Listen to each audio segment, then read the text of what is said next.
Class 10th के all student के लिए साइंस में पार्ट आपका होता है, फिजिक्स होता है, केमिस्ट्री होता है, बायो होता है, जिसमें से पार्ट जो है वो फिजिक्स का यहाँ पर अपलोड किया जा रहा है। फिजिक्स का कंप्लीट होने के बाद केमिस्ट्री और बायो भी अपलोड किया जाएगा।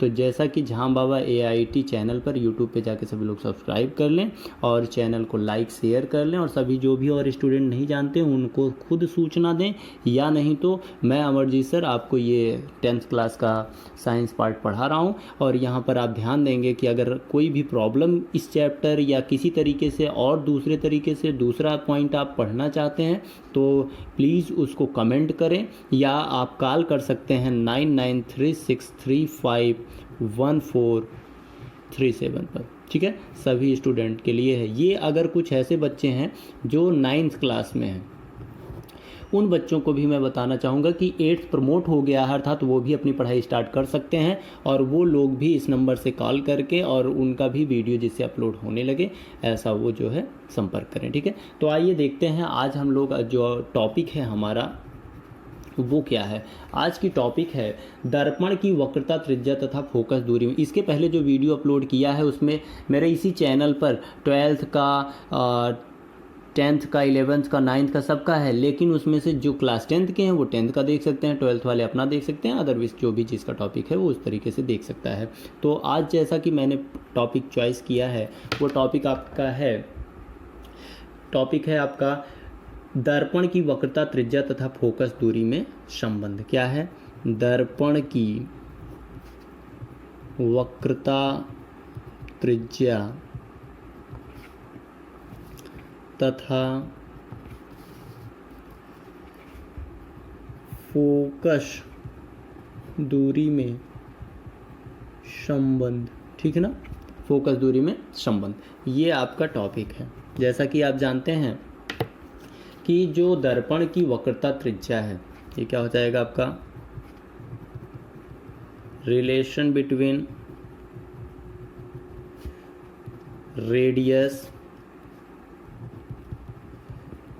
Of curvature and focal length of mirror. ठीक है, अब यहाँ पर आप ध्यान देंगे इसमें रिलेशन की बात कर रहा है। जब दर्पण का द्वारक वक्रता त्रिज्या की अपेक्षा छोटा होता है तो फोकस दूरी वक्रता त्रिज्या की आधी होती है। जैसा क्या कहेंगे कि मान लेते हैं ये दर्पण है। दर्पण कितने प्रकार का होता है बताया गया है, जो लोग नहीं देखें वो जाके इसके पहले की वीडियो देख लें। और दर्पण आपका होता है 2 प्रकार का, जिसमें एक होता है कॉन्वेक्स, दूसरा होता है कॉनकेव। तो यहाँ पर अगर हम देखते हैं कॉनकेव मीन्स अवतल दर्पण को, तो उसको डिनोट किया हमने M1 और M2 से, इस तरीके से डिनोट कर लेते हैं। यहाँ पर कोई ए पॉइंट ले लेते हैं, इसका पोल ले लेते हैं जिसे हम ध्रुव कहते हैं। तो ध्यान देंगे कि द्वारक वक्रता त्रिज्या की अपेक्षा छोटा हो। वक्रता त्रिज्या क्या होती है ये भी मैं अगली वीडियो में प्रोवाइड किया हूँ। यहाँ ध्रुव और इसका जो जिस गोले का ये भाग है उसका ये एक सेंटर होता है C, इसके बीच की जो डिस्टेंस होती है इसे कहते हैं वक्रता त्रिज्या कहते हैं। ये वक्रता त्रिज्या से इसका जो द्वारक है ये छोटा होना चाहिए। अगर द्वारक वक्रता त्रिज्या की अपेक्षा छोटा है इसे द्वारक कहते हैं। द्वारक मीन्स जिसमें हम प्रवेश करते हैं, अर्थात हम प्रवेश करते हैं तो यहाँ क्या प्रवेश करेगा? यहाँ लाइट प्रवेश करेगी, अर्थात इसका जो द्वारक बनेगा वो इस C और P अर्थात वक्रता केंद्र और ध्रुव के बीच की दूरी, इसकी दूरी से क्या होनी चाहिए? बड़ी नहीं होनी चाहिए, अर्थात छोटी ही होनी चाहिए। तो यहाँ पर मान लेते हैं अगर मुख्य अक्ष, इसको क्या कहते हैं ये भी बताया गया अगली वीडियो में, जाके देख लें। ठीक है, और लाइक शेयर सब्सक्राइब करते रहें और ज़्यादा से ज़्यादा लोगों को सूचित करें। ठीक है, तो यहाँ पर अगर मैं मुख्य अक्ष के समांतर आने वाली किरण को देखता हूँ, मान लेता हूँ ये मुख्य अक्ष के समांतर आने वाली किरण BA है। A बिंदु पर यहाँ पर ये जब आपतित होगी तो आपतन के पश्चात कोई भी मुख्य अक्ष के समांतर आने वाली किरण कभी भी हो, कहीं से यहाँ से अगर ड्रा करेंगे तो वो भी फोकस से ही होकर जाएगी। तो इस तरीके से जाएगी, तो यहाँ पर पॉइंट जो है वो C है। इस तरीके से मैं यहाँ पे एक डॉटेड पॉइंट से इस पर एक रेखा खींच सकता हूँ। ध्यान देंगे कि यह जो सी लाइन की रेखा होगी यह इसको दो भाग में डिवाइड करेगी। एक ये एंगल बन जाएगा आपका BAC, कौन सा कोण बनेगा, BAC, और एक कोण यहाँ पर दूसरा बन जाएगा CAF, ये आपका एक दूसरा कोण बन जाएगा। ठीक है, एक कोण हो जाएगा आपका CAF। ठीक है, तो इस तरीके से बन जाएगा।